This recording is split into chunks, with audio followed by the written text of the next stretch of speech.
नमस्कार मंडळी, मोरे ताईंच्या रेसिपी चॅनलमध्ये तुमचं स्वागत आहे। आज आपण शिळ्या चपात्यापासून नाश्ता करणार आहे। तर त्याच्यासाठी मी ना हेच चपात्या घेतलेल्या आहेत। तर ह्या रात्रीच्या उरलेल्या मी सकाळी करायला लागले। तुम्ही पण अशा जर चपात्या उरल्या तर काय करता ते पण सांगा। आता मी हे जेवढ्या उरलेत का तितके मी घेतलेले आहेत। आता याला बारीक करणार आहे आणि ह्याला काय टाकायचं ते पण आपण साहित्य बघून घेऊ। तर आपण ना जे पोहेला वापरतो का तेच साहित्य घेणार आहे मी आणि एकदम पोह्यासारखाच हा नाश्ता तयार होतो। तर आपण कांदा कापून घेतलेला आहे, 3 मोठे कांदे कापलेले आहेत, हिरवी मिरची, कोथिंबीर, टोमॅटो आणि कढीपत्ता आणि शेंगदाणे। हे शेंगदाणे असे भाजून घेतलेले, थोडंसं टरफल काही काढलेले काही नाही काढलेलं।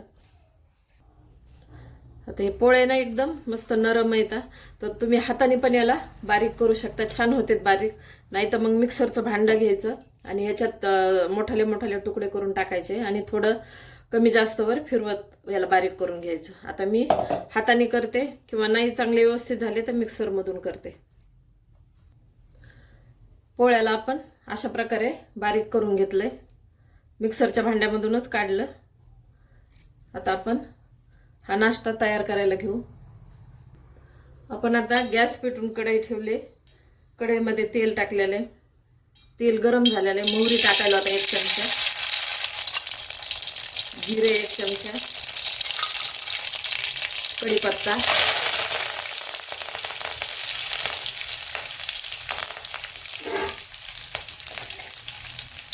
कांदा टाकायला लगेच,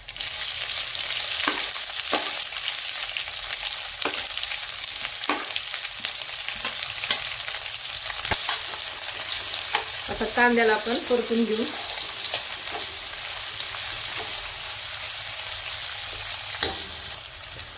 कांदा ना थोडासा परतलाय, आता आपण आधी थोडं बाजूला करू कांद्याला आणि मिरची परतून घेऊ।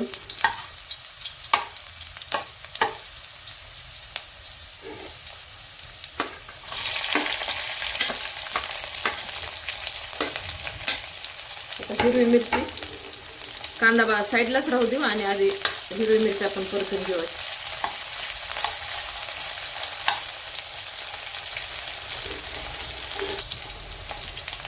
मिरची आता परतली, कांदा ते एकत्र करू। नाही तर सुरुवातीला आधी ना काय करायचं, मिरची परतून घ्यायची आणि नंतर कांदा टाकायचा। ते दोन्ही एकत्र मिरची आपली परतत नाही चांगली, म्हणून मग मी काय केलं, कांदा बाजूला केला आणि नंतर मिरची मध्ये मध्ये परतून घेतली। तर हे दोन्ही पण आपलं चांगलं परतले। टोमॅटो टाकू आता आपण।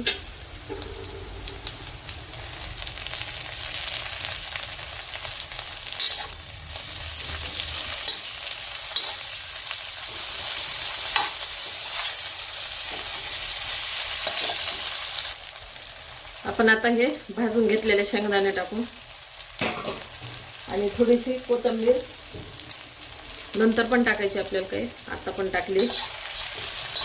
त्याला मिक्स करून घेऊ।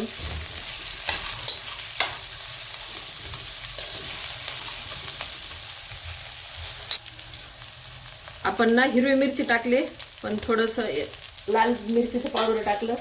तुम्ही तुमच्या म्हणजे तिखट कमी जास्त तुम्ही टाकू शकता। हळद टाकली आणि मीठ पण आपण चवीनुसार टाकणार आहे, कारण मीठ ना थोडा अंदाज बघून, आपलं पोळ्यामध्ये पण मीठ असतंय त्याप्रमाणे मीठ टाकायचं। आता याला मिक्स करून घेऊ। आता पोळ्या बारीक केलेल्या त्या टाकून घेऊ।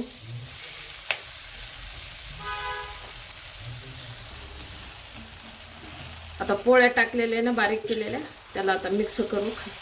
हे पूर्ण आपण कांदा, शेंगदाणे, हिरवी मिरची, टोमॅटो ते चांगलं परतलेले ते याच्यात आता मिक्स करून घेऊ। आता सर्व हे मिक्स झालेलं आहे, पण आपल्याला ना थोडंसं असे पोह्यासारखे ओलसर पाहिजे ना, थोडा पाण्याचा शिपका द्यायचा आता, म्हणजे एकदम नरम होते। आता ह्या चपात्याचा आपण नाश्ता म्हणलो, पण आम्ही ना याला कुचकुरा म्हणतो किंवा कुस्कुरा म्हणतो, कोणी तुकडे म्हणते। तुम्ही पण काय म्हणतात ते मला कमेंटमध्ये सांगा। आणि शिळ्या पोळ्या उरल्यानंतर तुम्ही पण काय करता त्याचं ते पण सांगा। कारण रात्रीच्याच उरलेल्या असतात तर एवढ्या जास्त उरल्यावर आपल्याला म्हणजे फेकून देऊ वाटत नाही ना. तर छान असा पोह्यासारखा नाश्ता तयार होतोय त्याचा. आता थोडंसं पाण्याचा शिपका दिला त्याच्यामुळे आपल्याला एक वाफ आणायची, तर ताट झाकून ठेवू. आपण आता गॅस बंद करू आणि ताट काढू.